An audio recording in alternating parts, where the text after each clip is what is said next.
Still doing the preparations here. All right, we're ready on our ends. Just let me know when you are.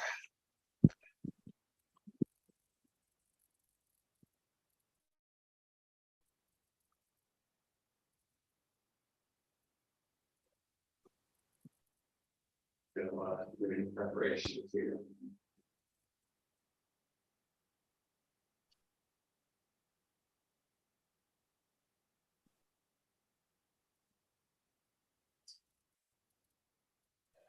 Yeah, so what I'm doing just now is just to copy the corresponding files that I will distribute to all the people that are already registered for the course that Samuel used as an example in his talk yesterday. Okay, so this way, if you are in, you will be able to follow along. This course, so okay. Is it available online? Is there some way you can share this online through yes, I will like share it. Because that course doesn't have. Oh, okay. half of the class is not in. That's the problem. Yes, Yeah. I can also make just it public and put the link in the Zoom chat. Will that help? Yes, that will help. Oh, okay, so let's make it rather like this. Copy link and put it here in the chat. And then afterwards, you know, from the chat, Omri will add it to the website as well. That's okay. Good. Okay. Yeah, so maybe that's better. Sorry, so this way I can go to the point faster.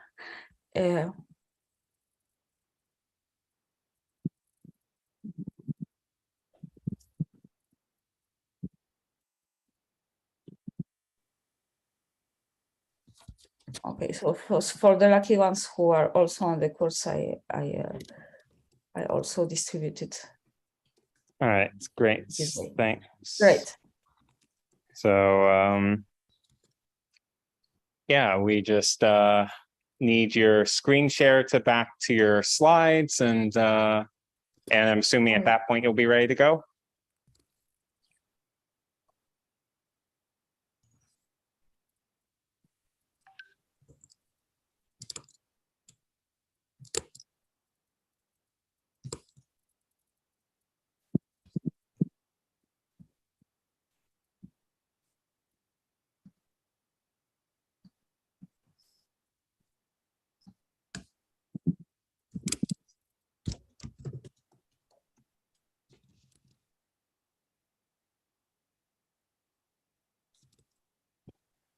Oh.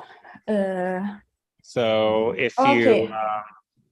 Is my whole screen being shared, or is it just my Firefox? If I go here to the terminal, do you see the terminal? No. Okay, no. Sorry. So I need to restart it. That's fine. Partager l'écran. Okay, whole desktop. That's great. Now it looks fine. Okay. Yeah, now we can see all of your download folder. Yeah, that's good. Okay. All of your deepest, darkest secrets, because we never delete our download folder and clear that. We clear our browser history, but not our download folders. Okay.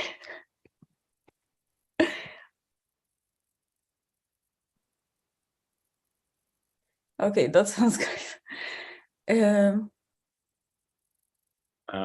Command L, maybe? Isn't Passon? Command. Well, yes, this is good. Okay. Are you ready? Yeah, I'm ready. All right. So without any further ado, up to my horrible ability to pronounce French names, and you'll probably want to say your name in a proper French accent, because I cannot do it because I have my horrible ear-scratching American accent here. But with that aside. Alba Malaga will give us a talk on 3D printing mathematical surfaces. And according to your website, you're currently working for dynamical systems, if that's correct. So if any of that information is wrong, please correct me. And thank you for giving us this talk today, please. Okay. Hello to everybody. My name is Alba Malaga. What I will be talking about today is a tutorial style introduction to 3D printing one specific kind of mathematical objects, specifically mathematical surfaces. I have learned this from many people, and I will tell you when I'm talking about them. Okay. That was unexpected.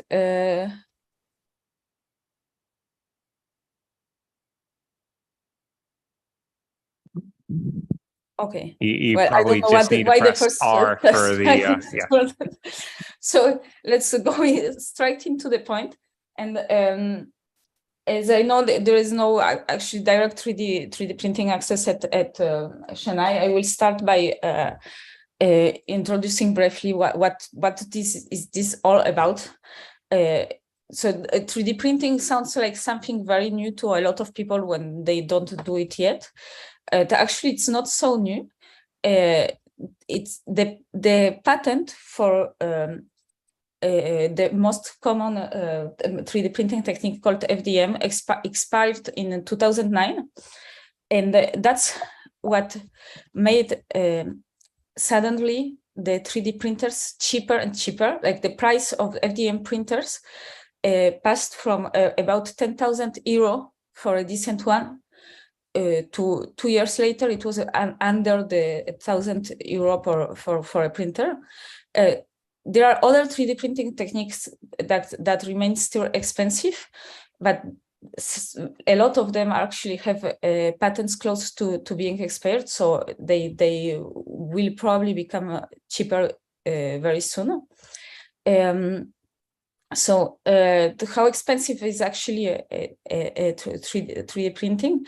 If you want a machine that can be used immediately without too much hassle, etc., the kind of usual reference is Ultimaker. That's a few thousand euro. For the Ultimaker 2 is about 2,000. The next one will be rather around 5,000, but it remains the order of magnitude is a few thousand euro.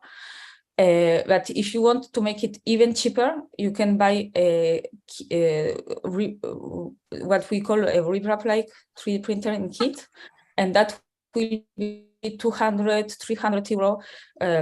The one here in the example I mounted, that's not the picture of mine because I had no good enough camera, but this one is something you can build up in one day, and this way you can make it much less expensive.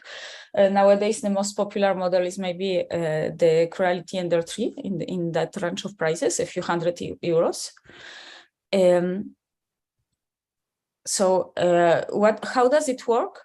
Well, you need a supply in order to be able to 3D print.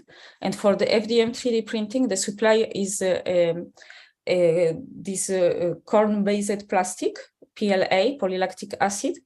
The cost of one such thing for 1 kilogram, it will be between 10 euro and 30 euro for the most expensive and most high quality. For mathematical 3D printing, you need a good filament because it's often very challenging with respect to shapes and such. So how does it work? You have this plastic filament that's connected to the machine, and this plastic wire will be pulled by a tiny motor. The print head hits it, and when it hits the plastic will melt. And in these cheap 3D printers, the kind of plastic that is used, the PLA, has a very low melting point.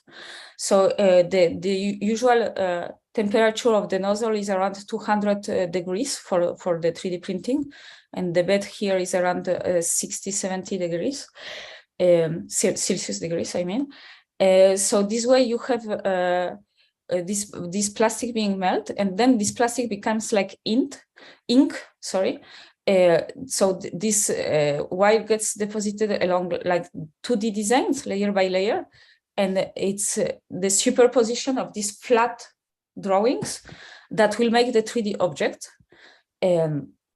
So typically for high quality, well, it's not so high quality, but like the higher quality objects, it will be about 10 layers per millimeter. Or if you want to do something fast, maybe it will be 5 layers per millimeter, but that's the order of magnitude. So that's the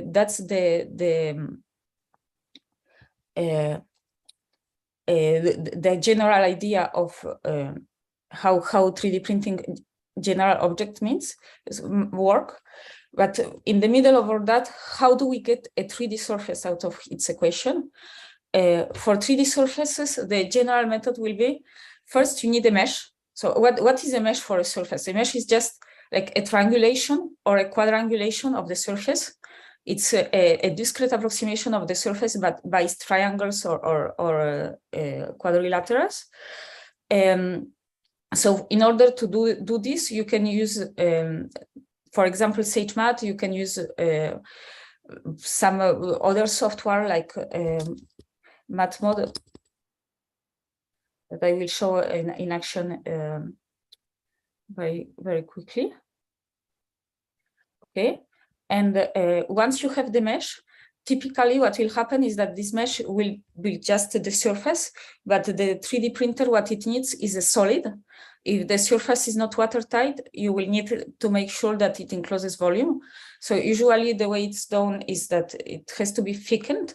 So you either write your own code to make it thicker, or you thicken it using Blender, and then you export the result as an STL file, which is again a file that is keeping a lot of triangles. So for so far you have just triangles, but what happens is that the machine do not understand just triangles. The next step is what we call the slicing. So to tell the nozzle, remember, is the part that is hitting the plastic here. Okay. So the nozzle needs to know what path it will follow to make each one of the flat designs. So this kind of information is kept in what is called a G-code file.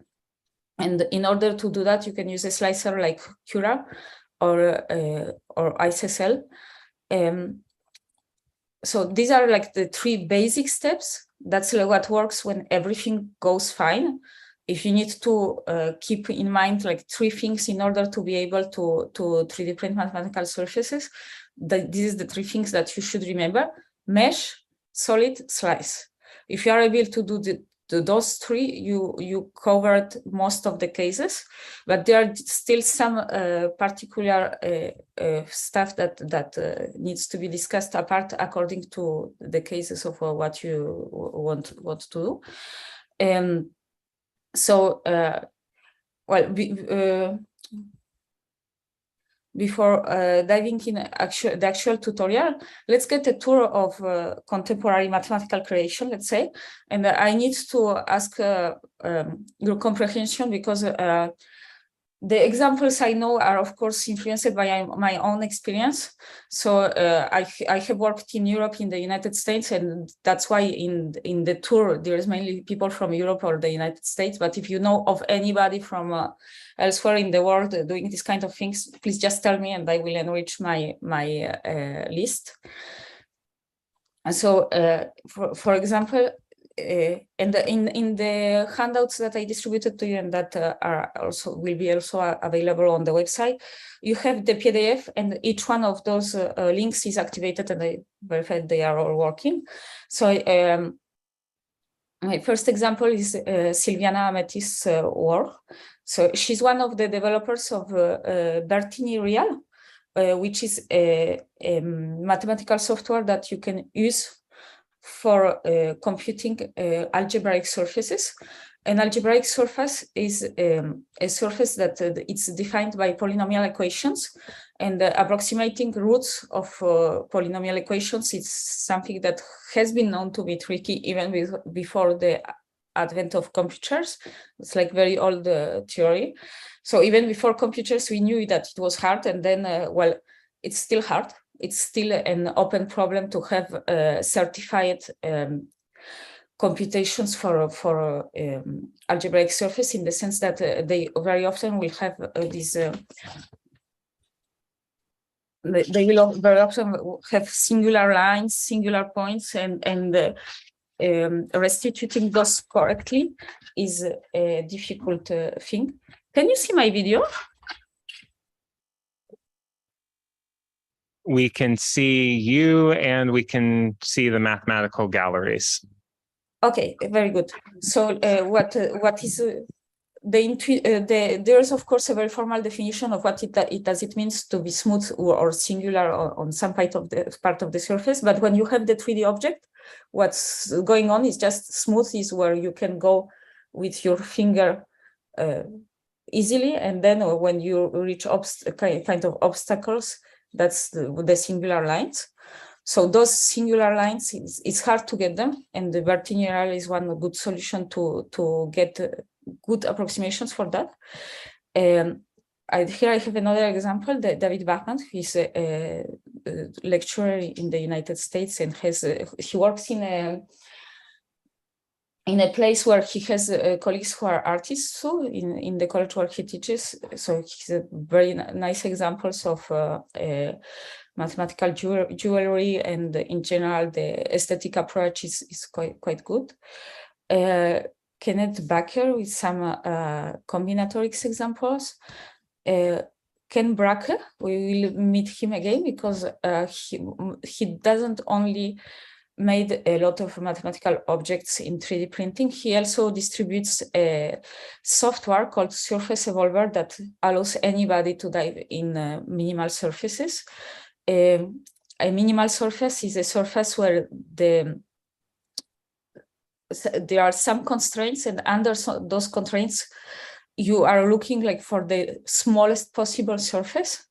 So you can have a global minimizer for that problem. It's an optimization problem, or you have just critical points in a way, like surfaces that are not necessarily minimizers, but are critical points for the problem. Those are called the minimal surfaces.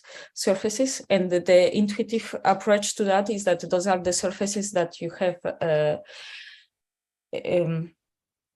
that you could get with bubble soap film, according to some constraints.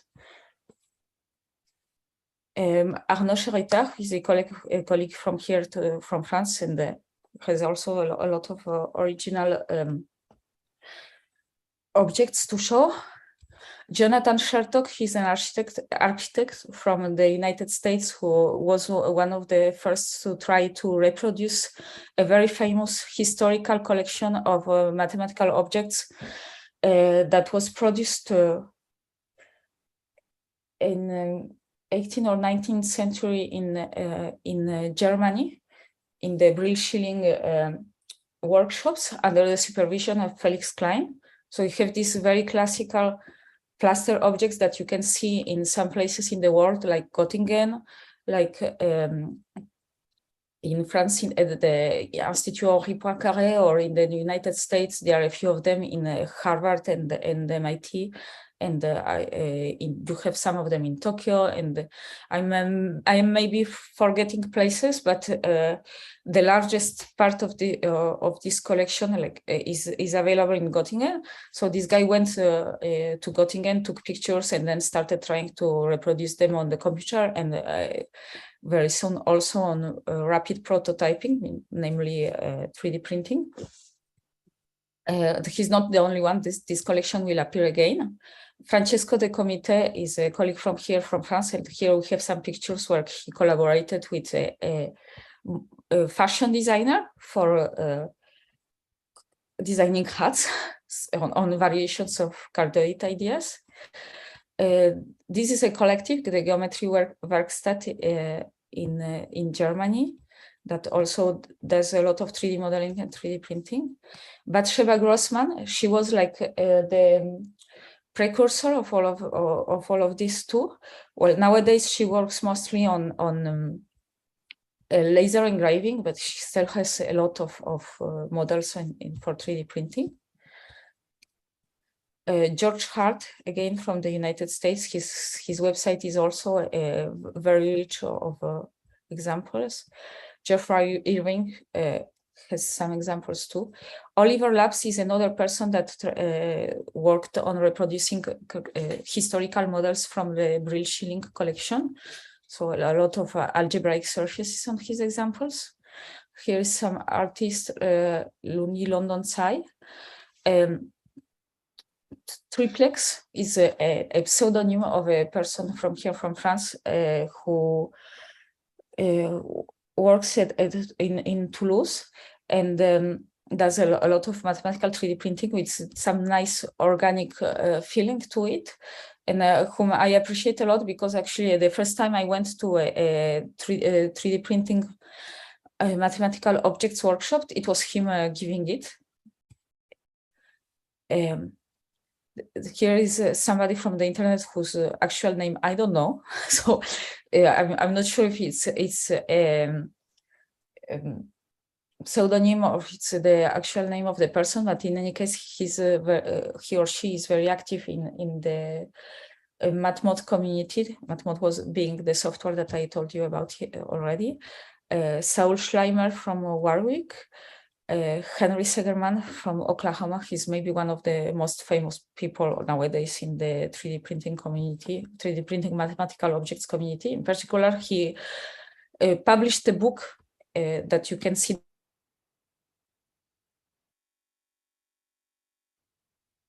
where for some time, maybe a year, he had this exercise of trying to show everything that he could from the mathematical world with 3D printing. In the cover, the example is a demo for the stereographic projection.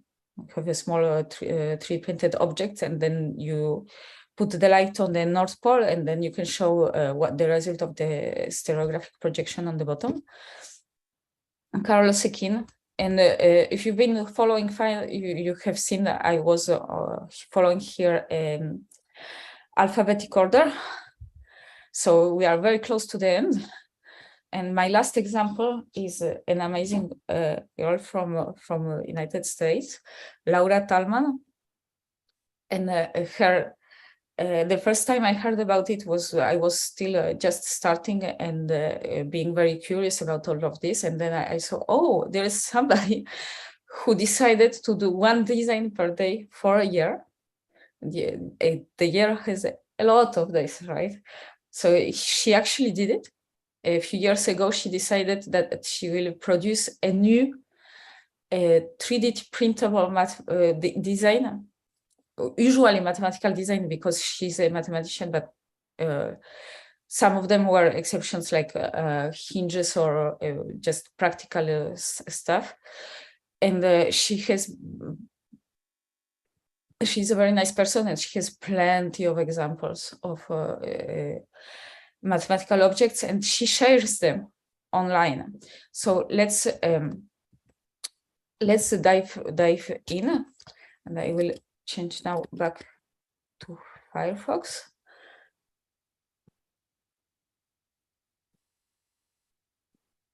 Okay. So what's going on here is that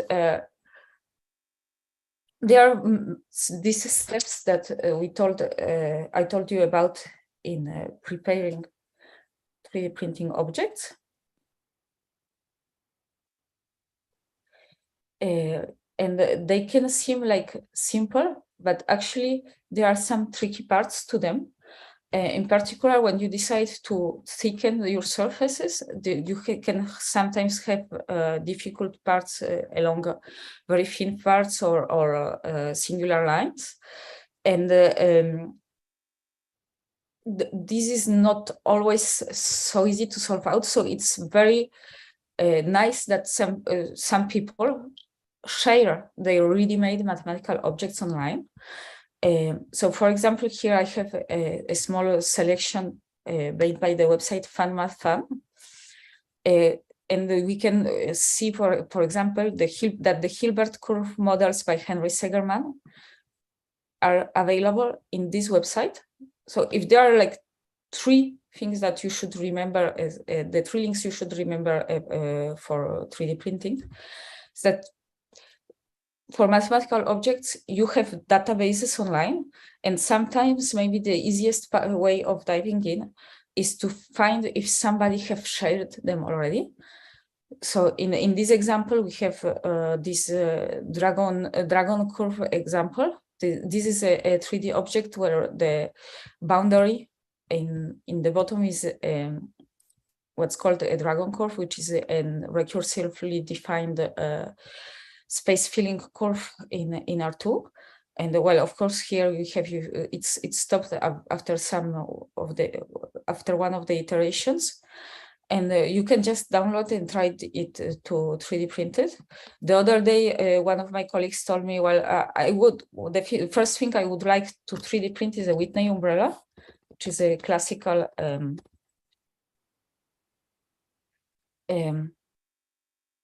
algebraic surface.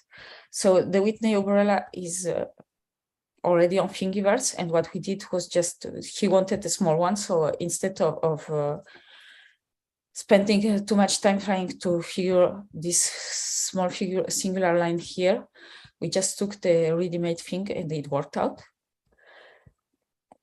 But of course, not every single mathematical idea have been already shared. Well, so you will still need to work if you have stuff that has not been yet shared. Another sharing platform that I would like to talk about is Imaginary. So Imaginary is an international project of mathematical communication based in Germany, but present in many places in the world. And when you go here, you have stuff that has been shared by many different people. And you, for example, here, the first image is from the Geometry Werkstatt that was also in my presentation before. The second one is from Oliver Labs. And both on Thingiverse and on Imaginary, every single shared object is under a free license. It's at least free for non-commercial use. In this example, it's for non-commercial use. A few of them are also free for like any use. So, for example, here we have an approximation of the Bartz-Sekig, which is quite a difficult surface to represent. And you want your own approximation, you can just download the files from here and try them. But what if the thing you want to represent is not here? So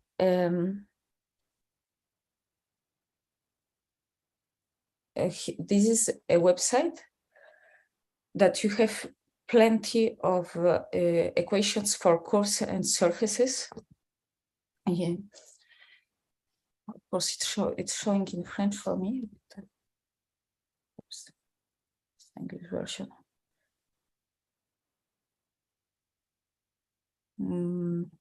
I'm sorry, I forgot how to access the English version, but this website has also an English version. Mathcurve.com.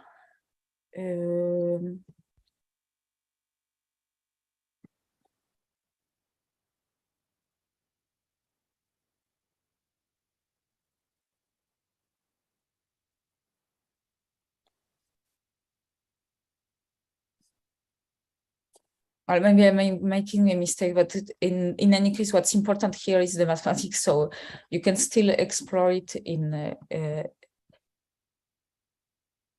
Oh, good. Here's the English version. So when you click on surfaces, you have the English version alongside, and then you have plenty of examples, and you can very quickly find some examples that are not necessarily represented in the available collections in Thingiverse and the Imaginary. or that are already represented if you want to remake a model for yourself. For example, here you have the Whitney umbrella, and then you wonder, well, how do I get a Whitney umbrella? One way of doing it is to take the Cartesian parametrization and use it for making the mesh. So let's go into the example of how do you do the mesh. So this part is something that is actually possible to make with SageMath. But I like using this software MathMod because it's quite satisfying to be able to see the feedback immediately. You can do this kind of things with an Interact on Sage, but it's a little bit slower. So it comes with a lot of examples already loaded in. So let's take a simple example. So this is a parameterized apple, for example. What if I want to 3D print it? I have one problem is that it's not watertight. I have a little hole here that if you imagine it filled with water, the water could escape through here. And another little hole here. So for this one, what I would need to do would be to export the triangulation. So for that, you use the export menu of G, and then use Blender to close the holes. Yes, hello? Here I have another example, the voice surface, where the difficulties will be kind of different, but all of these are like a lot of possible inspirations for you to dive in and do some mathematical surfaces. And just because, well, I'm sorry that I started so late. So the last examples I will show you here directly. So the three kind of surfaces that I like representing the most are these kinds.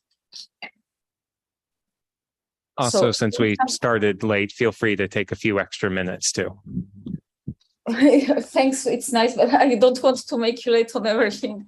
So, well, all we have is a coffee break after this, and you're not here, so you know there might be an angry mob, but it's my problem, not yours. So feel free to take some extra time. Okay, so one kind of surfaces that I've been representing lately a lot is constant negative curvature. Constant negative curvature surfaces allows you to have pieces of hyperbolic plane in R3.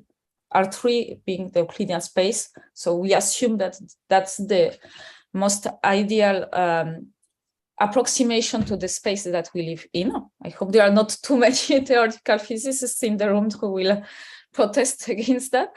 And for me, I'm living in the Euclidean 3D space, and what I'm looking for are embeddings of parts of the hyperbolic plane into R3. Why parts? There is a classical theorem by Hilbert that tells you that you cannot put everything on it. And why do I want to make such big pieces? So it's not a big piece from the hyperbolic plane, because there is this theorem that tells you you cannot put too much of it into R3 smoothly. But physically, it's a large one. We see it's like almost the size of my head. And the reason I wanted to do this is that with a couple of friends, we were looking into the problem of creating hyperbolic paper. This website, ism.brown.edu is summing up some mathematics illustration projects from a special semester on mathematics illustration at the ISER. And so one of the things we did was trying to do this hyperbolic paper, which is it's very funny because when you have hyperbolic paper, you can have things like, for example, a regular pentagon with only right angles, and then modify classical origami stuff to make, for example, the classical bird from the Japanese origami with two heads instead of one. And in order to model such paper, you need large large objects. So that's one a piece of a pseudosphere that was made by Aaron and Stepan. And then this short video is showing how being constant negative curvature actually means if you model paper on it, it will fit perfectly anywhere you want. And you can either model your paper on the pseudosphere or model your paper in the Dini surface. The name of this red surface is called is the Dini surface, and it will just perfectly fit back.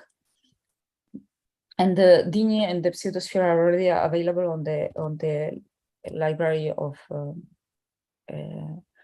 from Sage.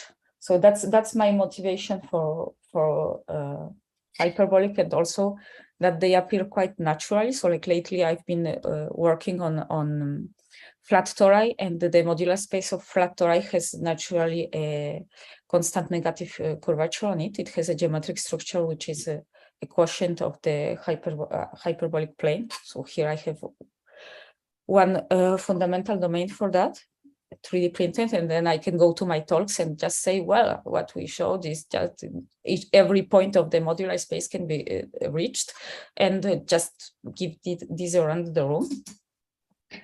The other kind of surface, algebraic surface, what I like about it is the challenge. When I started this problem, I thought I didn't realize how much of a challenge it was, but actually nowadays I work in a research team where part of the team, their main job is to look for better and better ways of approximating meshes for algebraic surfaces. And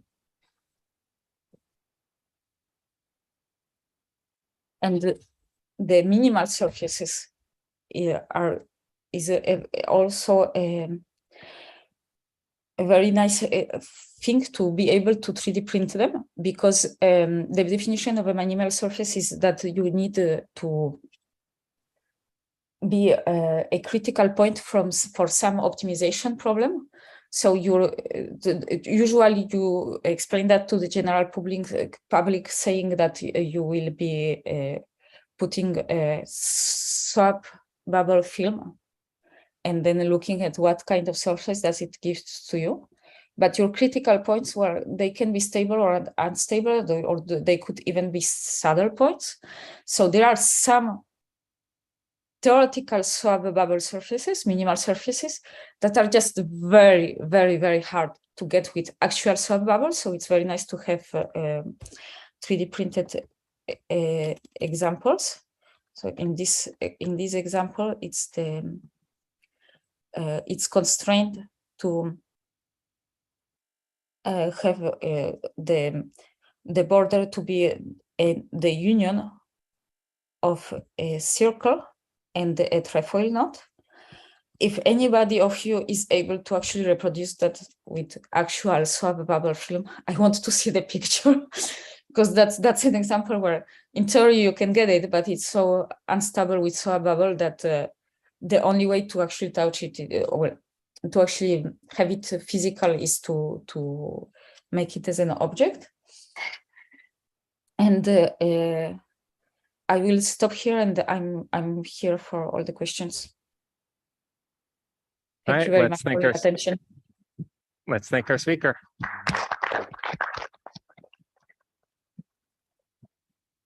Any questions?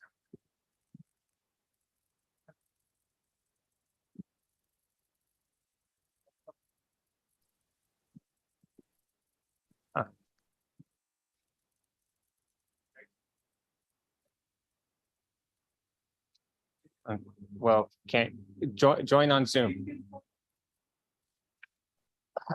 Join on Zoom.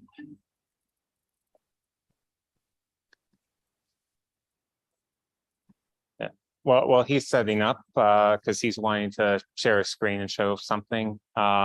Any other questions? I have one. Since the trefoil knot, I think of that as the Seifert surface.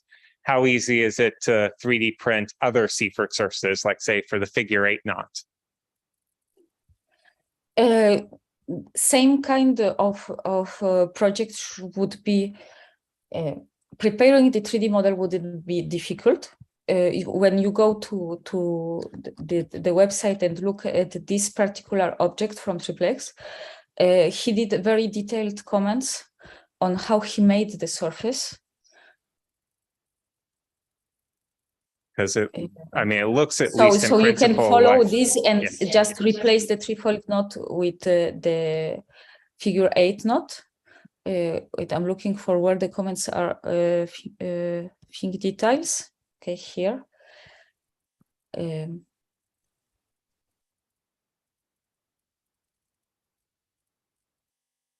Yeah, because I mean, looking at the picture, it looks like he just followed the Seifert algorithm for generating the surface of just putting little twists and connecting Not two instead, but discs. just following instructions. Ah, but make it minimal or just any Seifert surface? Well, I was thinking just any Seifert surface, not necessarily making it minimal, but you know, I'm definitely happy to make it a minimal surface. My differential geometry side gets happy about that. Yeah. So what I would suggest is to go to Thingiverse, look at this particular thing. The name is trifold knot, and then follow the instructions. So Surface Evolver is available. Surface Evolver is the software that allows you to easily make these minimal surfaces. The minimal surfaces are an answer to a minimization problem. So the usual way of working with this is with a kind of gradient descent, but you don't need to know all the technical details. So you can just download Surface Evolver and then use it. All right. Thank you. And this has detailed instructions and a lot of examples that you can work through, and then just replace it with the corresponding variation from here. All right, thank you. Can you stop sharing your screen for a second for our next question? Yes.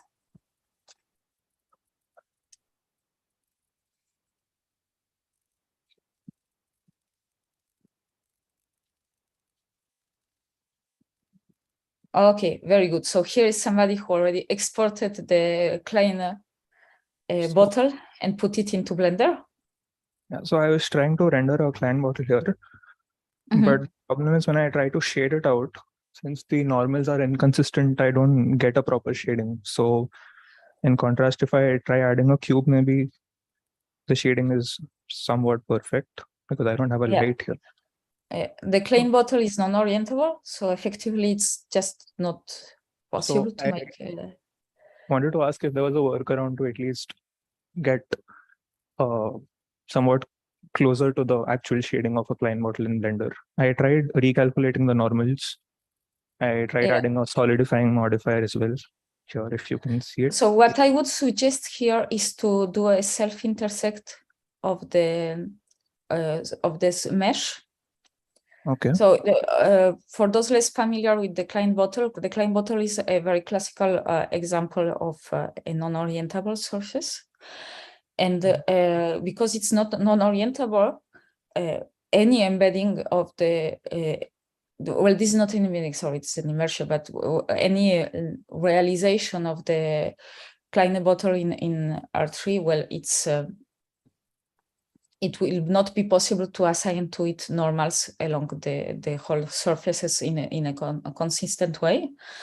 And this object it's a very interesting example. Can you rotate it a little bit so people can see what's going on there? Oh, sorry. So it's like a bottle, but the higher part of the bottle is kind of going inside.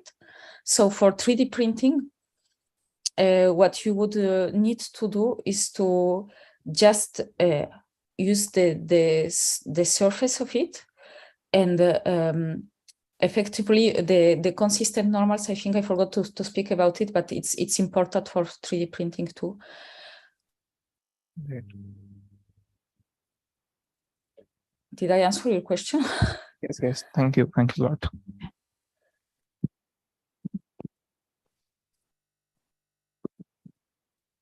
All right. Do we have any more questions? If not, let's thank Alba again. Maybe I should just show in one example how do you thicken the surface. So I'll just take this very simple example of a parametric surface, which is called snail in math mode. You export it as a triangulation. So this is one that is simple enough to do not pose any of the problems that I told could possibly occur. And then you open it in Blender. Blender is the software that was on the shared screen a moment ago. And in Blender, you have an operator that's called solidify, a modifier. Okay, I have the colored thing. Okay, good. How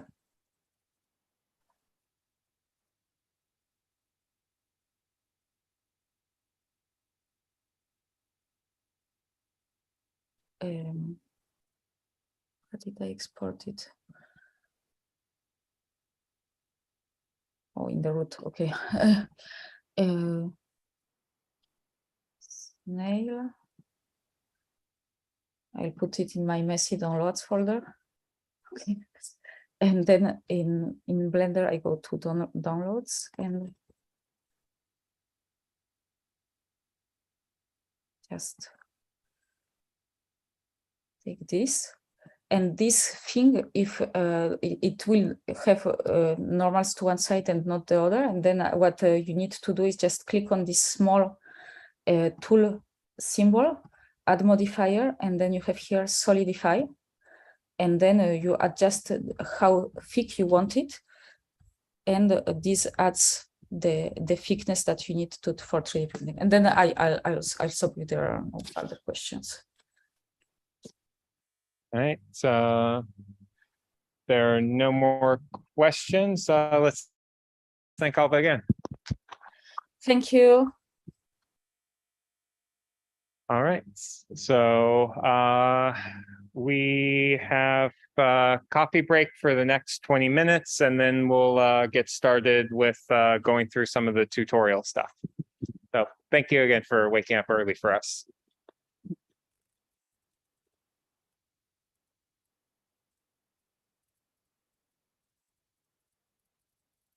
Thanks. Sorry for making you wait.